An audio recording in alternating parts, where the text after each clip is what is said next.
नमस्कार स्टूडेंट्स। हमने कंप्यूटर के बहुत सारे पार्ट्स के बारे में आगे पढ़ा है, जैसे HTTP, ऑपरेटिंग सिस्टम, ब्राउज़र, ये सब मतलब सूचना प्रौद्योगिकी के बारे में। अभी हम और 4 टॉपिक पढ़ेंगे आज। टॉपिक है search engine, e commerce, broadband और बैंडविड्थ। अभी सबसे पहले है सर्च इंजन। इंटरनेट सूचना का सागर है ये जो सर्च इंजन है ना, वो उसको इंटरनेट सूचना का साधन माना गया है, सागर माना गया है। लेकिन इस सागर में से मनमाफिक जानकारी ढूंढना कठिन काम हो सकता है। कि हमें मनमाफिक यानी कि जो पसंद है वो जानकारी हम ढूंढे, तो ये मुश्किल है। लेकिन सर्च इंजन नाम की सुविधा इस काम को आसान बना देती है। लगभग सभी वेबसाइटों में सर्च इंजनों की सुविधा होती है, लेकिन कुछ ऐसी खास वेबसाइट भी है जो सर्च इंजन का काम करती है, जिनमें गूगल, लाइकोस्ट और आस्क प्रमुख है। सर्च इंजन में आपको जिस बारे में जानकारी चाहिए उससे संबंधित शब्द लिखने होते हैं और वह पलक झपकते ही वर्ल्ड वाइड वेब से सारी जानकारी खोल लाता है। सर्च इंजन का काम क्या है कि बहुत सारी जानकारी हमें देना, लेकिन मनमाफिक यानी पहले भी बताया कि हमें जो ज़रूर है कि हमें जो मन में आए वो हम डाउनलोड करना है, मतलब वहाँ से ढूंढना है, तो ये पॉसिबल नहीं है। तो इसमें क्या है, ये इसमें सभी वेबसाइटों में ये इंजन की सुविधा होती है। जितनी भी वेबसाइट है उन सब में सर्च इंजन की सुविधा होती है। तो उसमें खास वेबसाइट है कि सर्च इंजन का काम करती है।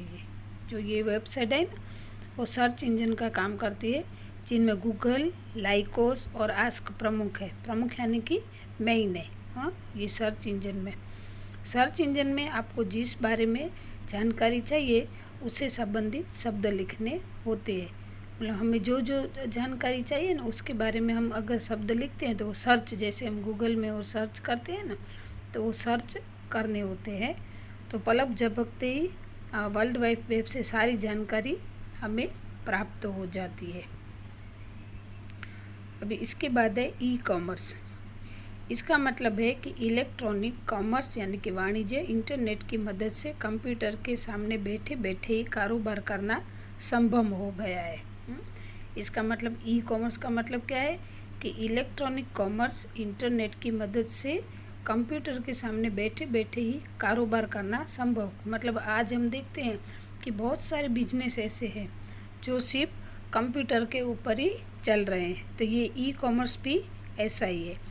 इसमें अब तक सबसे बड़ी चुनौती यह है कि पैसे का भुगतान किस तरह किया जाए। इसके लिए ई कॉमर्स में क्या होता है कि हम पैसे कैसे भरें, ऐसा ये इसमें होता है। लेकिन क्रेडिट कार्ड और डिजिटल हस्ताक्षर नाम की तकनीकी से इसे अब संभव कर दिया गया है कि हम क्रेडिट कार्ड यूज़ करते हैं और ऐसी डिजिटल हैंड राइटिंग जो हम अपनी हस्ताक्षर यानी कि वो साइन हमारी, तो ये साइन करके हम इस टेक्निक को संभव कर सकते हैं। ई कॉमर्स 2 तरह का होता है, B2B यानी कि बिजनेस टू बिजनेस। इसके अंतर्गत 2 कंपनियां आपस में कारोबार करती है। और B2C का मतलब होता है बिजनेस टू कस्टमर। इसके तहत कंपनियां इंटरनेट के जरिए आम लोगों को सामान बेचती है। ये ई कॉमर्स यानी कि समझ लो कि ऑनलाइन ही बिजनेस जो होता है, कंपनी टू कंपनी। जैसे हम ये ऑनलाइन को मंगाते हैं सब सामान, तो उसमें B2B यानी कि बिजनेस टू बिजनेस। तो जो कंपनियां हैं वो अपना बिजनेस चलाने के लिए डायरेक्ट कंपनी के साथ कांटेक्ट करती है, तो वो पैसा भी ऑनलाइन ट्रांसफ़र कर देती है और जो चीज़ वस्तु चाहिए वो भी ऑनलाइन मंगा लेती है। और ऐसे B2C यानी कि बिजनेस टू कस्टमर, जैसे हम बड़ी बड़ी वेबसाइटों पर देख के हम ऑर्डर करते हैं जो हमें सामान चाहिए, वो सामान फिर हमें हमारे घर तक पहुंच जाता है, लेकिन हम उसका पैसा ऑनलाइन ट्रांसफ़र कर देते हैं। तो ये है ई कॉमर्स। अभी नेक्स्ट है ब्रॉडबैंड। तो इसके द्वारा हम बहुत तेज़ी से इंटरनेट एक्सेस कर सकते हैं। ये ब्रॉडबैंड है ना, वो ऐसा है कि हम इंटरनेट एक्सेस कर सकते हैं। डिजिटल और फाइबर ऑप्टिक की मदद से ब्रॉडबैंड का सपना पूरा हो गया है। ये जो ब्रॉडबैंड है उसे जो डिजिटल और फाइबर ऑप्टिक की मदद से ब्रॉडबैंड का सपना जो था वो पूरा हो पाएगा। ऐसा समूचे विश्व में इस समय इस दिशा में काम हो रहा है। इसका सबसे बड़ा लाभ ये है कि इंटरनेट से आने वाली सूचना को अधिक तेज़ी से कंप्यूटर या फिर अन्य मशीनों पर हासिल किया जा सकेगा। ब्रॉडबैंड का काम क्या है कि समूचे यानी कि पूरे विश्व में इसके ऊपर ये सब काम हो रहा है। पूरी दुनिया इसके ऊपर काम कर रही है। और इसका लाभ क्या है कि जो इंटरनेट से आने वाली जो हर एक सूचना है, हमें इंटरनेट से जो जो जानकारियाँ प्राप्त होती है वो एकदम तेज़ी से यानी कि स्पीड में कंप्यूटर या तो अन्य कोई मशीन है ना उसके ऊपर हमें मिल जाती है। विशेष रूप से चित्रों और आवाज़ वाली फाइलों को भी इंटरनेट से कंप्यूटर पर लेने में बहुत समय लग जाता है, लेकिन ब्रॉडबैंड इस काम को आसान कर देता है। अभी क्या होता है कि कभी कभी कोई पिक्चर भी भेजना पड़ता है, फ़ोटो भी भेजना पड़ता है, और कभी हमें वॉइस मैसेज ऐसी फाइलें बनानी होती है।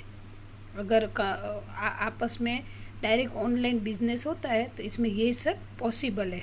तो ये जो आवाज़ वाली फाइलें हैं, मतलब हमारा वॉइस मैसेज रिकॉर्ड करके हमें भेजना है तो, और या तो कोई फ़ोटो भेजने हैं तो इसके लिए ये ब्रॉडबैंड है वो काम आता है। अभी इंटरनेट से कंप्यूटर पर लेने में बहुत समय लग जाता है, लेकिन ब्रॉडबैंड इस काम को आसान बना देता है। अभी क्या होता है कि हम कंप्यूटर में लेते हैं ये सब कि विशेष रूप से जो चित्रों की फाइल है, आवाज़ वाली जो फाइल है, ये सब जो इंटरनेट से कंप्यूटर में अगर लेने हैं ना तो उसमें बहुत समय लग जाता है। लेकिन जो ब्रॉडबैंड के हेल्प से हम लेंगे ना तो ये काम बहुत ही ईजी हो जाता है। स्टूडेंट, ये सब हम अभी यूज़ ही कर रहे हैं, लेकिन सिर्फ फ़र्क इतना है कि हमें उसके डिटेल में जानकारी मालूम नहीं है, लेकिन जो आप सबको तो होगी। मैं ऐसी आशा रखती हूँ कि जो ऑनलाइन का ये आज इस चैप्टर में जो हमें बताया गया है कि और ये कैसे हम यूज़ करते हैं, क्या होता है, तो ये सब आपको पता ही होगा। अब ये बैंडविड्थ, पहले हमने बड़ा ब्रॉडबैंड, अभी होगा बैंडविड्थ। यह किसी नेटवर्क कनेक्शन की क्षमता होती है। नेटवर्क जो सबसे महत्व का वो है कि अगर नेटवर्क नहीं होता है तो हमारा मोबाइल, हमारा कंप्यूटर, हमारा लैपटॉप वो काम करना स्टॉप कर देता है। इस क्षमता से पता चलता है कि उस नेटवर्क में डाटा का प्रवाह कितनी गति से हो रहा है। क्षमता यानी कि लिमिट, इसकी जो लिमिट है उसकी नेटवर्क होता है। तो इससे हमें क्या पता चल जाता है, क्षमता से पता चल जाता है कि जो नेटवर्क में डेटा है जो हम डेली यूज़ करते हैं, और हमें हमारे मोबाइल में पता चल जाता है, हम मोबाइल यूज़ करते हैं तो पता चल जाता है कि हमने आज कितना डेटा यूज़ किया है। तो इसका काम ये है, बैंडविड्थ है उसका काम क्या है कि हमें ये बताना कि नेटवर्क में डेटा का प्रवाह कितनी गति से हो रहा है। जितनी अधिक बैंडविड्थ होगी, इंटरनेट आदि से डाउनलोड भी उतनी ही तेज़ी से किया जा सकेगा। जितनी अधिक यानी कि ज़्यादा बैंडविड्थ होगी तो इंटरनेट है ना वो आदि से यानी कि बहुत इंटरनेट हम जिससे कनेक्टेड करते हैं तो इंटरनेट से वो डाउनलोड भी उतना ही तेज़ी से ये प्रक्रिया चलती है। जो हम डेली यूज़ कर डेली हम इसका तो यूज़ करते ही है। ये तो डेली हम हमारे मुंह में से भी निकलता है, आज हमारा इतना डेटा यूज़ हुआ, ये हुआ, अभी इतना डेटा बाकी है। तो ये हम बैंडविड्थ की मदद से करते हैं। स्टूडेंट, ये यहाँ पे 4 टॉपिक हमारे ख़त्म होते हैं। ये लेसन बड़ा है, बाकी के टॉपिक नेक्स्ट वीडियो में देखेंगे। अस्तु।